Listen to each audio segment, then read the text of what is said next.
Cette semaine, j'ai analysé des centaines de vidéos postées sur Instagram et TikTok.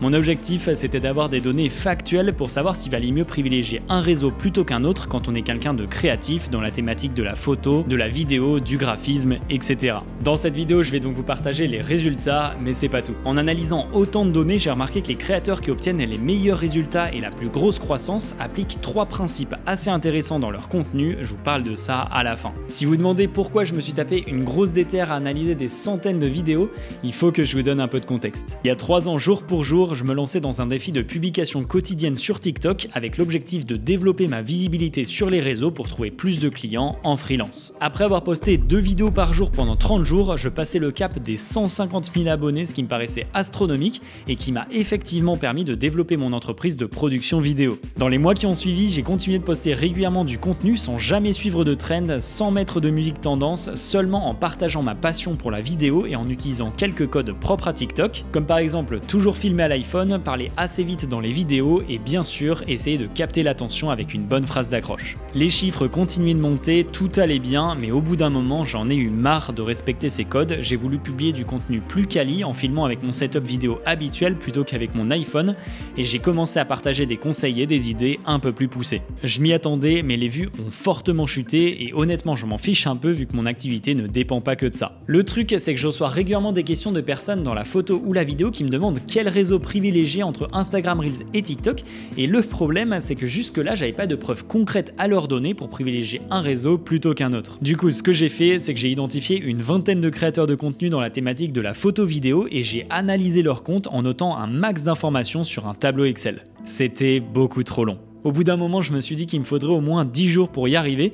Du coup, j'ai trouvé 2 outils qui m'ont permis d'extraire rapidement les données de n'importe quel compte Insta et TikTok. Je me suis alors retrouvé avec plein de tableaux Excel que j'ai dû regrouper et analyser. Avant de vous partager les résultats, je voulais juste vous parler d'une appli tout aussi utile qui permet de gagner beaucoup de temps quand on est freelance. Cette appli, c'est Abi et c'est le partenaire de cette vidéo. Abi, c'est une plateforme super simple à utiliser mais très complète pour gérer votre micro-entreprise ou votre société. Concrètement, vous pouvez gérer votre comptabilité dessus. En connectant votre compte bancaire, les opérations remontent toutes seules dans l'outil. Vous pouvez gérer votre facturation, vos devis. L'appli vous permet aussi de faire les déclarations à l'URSSAF en un clic. Vous n'avez même pas besoin d'aller sur le site, ça se fait automatiquement en cliquant sur un bouton. À côté de ça, ils ont mis en place plusieurs outils super utiles quand on est freelance, comme par exemple un outil de gestion du temps qui vous permet de savoir combien de temps vous avez passé sur un projet. Il y a aussi un genre de CRM qui vous permet de gérer vos différents projets. Vous avez une option de paiement en ligne pour vos clients, il y a de la relance automatique quand les factures ne sont pas payées. Bref, c'est l'outil le plus complet sur le marché pour gérer correctement son entreprise. Si vous êtes intéressé par Abi pour mieux gérer votre entreprise, sachez qu'en passant par le lien en description et en mettant le code BEN25, vous profitez de 25% de réduction pendant 1 an, ce qui est très avantageux. Merci à Abi de soutenir la chaîne. Bon, après avoir analysé 400 vidéos de créateurs qui publient le même contenu sur Instagram et TikTok, la conclusion est sans appel, il y a une grosse différence entre les deux plateformes.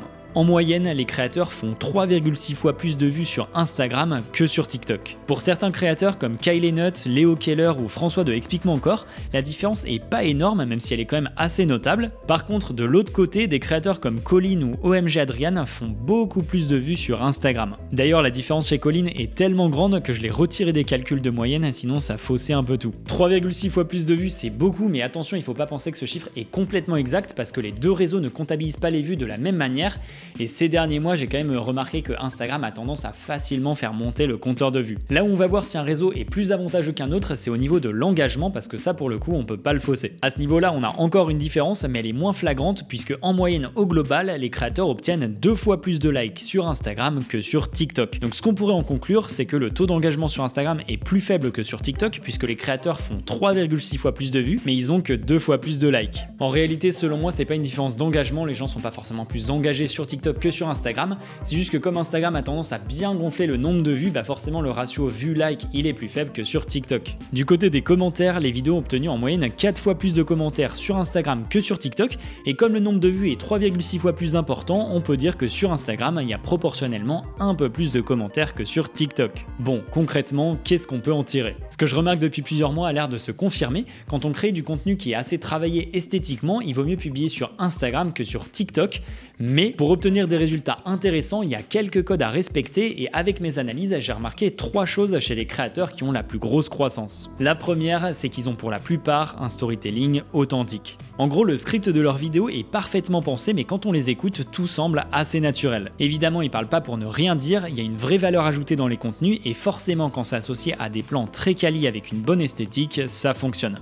Si vous voulez trouver de l'inspiration, je vous affiche à l'écran quelques créateurs qui sont vraiment bons en storytelling, n'hésitez pas à aller voir ce qu'ils font. La deuxième caractéristique que j'ai remarqué chez ces créateurs, c'est que dans leur contenu, ils essayent vraiment de fédérer une communauté. Par exemple, Milen's Mind, elle fait souvent des sondages soit en story, soit dans des Google Docs pour récolter l'opinion de ses abonnés sur certains sujets et elle inclut ensuite les résultats dans ses vidéos, ce qui fait que l'audience est super engagée puisqu'elle a un peu participé à la vidéo. Un autre exemple, c'est Martin Samaké, un créateur français qui a récemment sorti une vidéo dans laquelle il partage comment il fait ses storyboards et il propose à son audience de recevoir un guide gratuit par message en laissant un commentaire. Donc forcément ça fait exploser le nombre de commentaires et l'audience se sent proche du créateur parce qu'il leur envoie un guide directement en DM. J'avais testé cette méthode il y a quelques mois et comme lui j'avais eu des résultats assez énormes. Pour terminer, la troisième caractéristique que j'ai remarqué chez les créateurs de contenu à succès, c'est qu'ils jouent énormément sur la créativité de leurs vidéos, que ce soit en termes de cadrage, d'esthétique des plans et de sous-titres. En jouant sur ces différents axes et en faisant des choses qui sortent de l'ordinaire, ils se démarquent des autres et leur message passe aussi plus facilement. Donc si vous voulez vous lancer dans la création de contenu ou que vous êtes déjà lancé mais que vous voulez passer au niveau supérieur, je vous recommanderais de vous concentrer plutôt sur Instagram, même si honnêtement ça coûte pas grand chose de publier aussi sur TikTok, et je vous recommanderais de suivre les 3 conseils que je viens de partager. Voilà pour aujourd'hui, j'espère que mes analyses vous seront utiles et que j'ai pas fait tout ça pour rien. Si vous avez des questions, n'hésitez surtout pas à les laisser en commentaire et on se retrouve très vite dans une prochaine vidéo.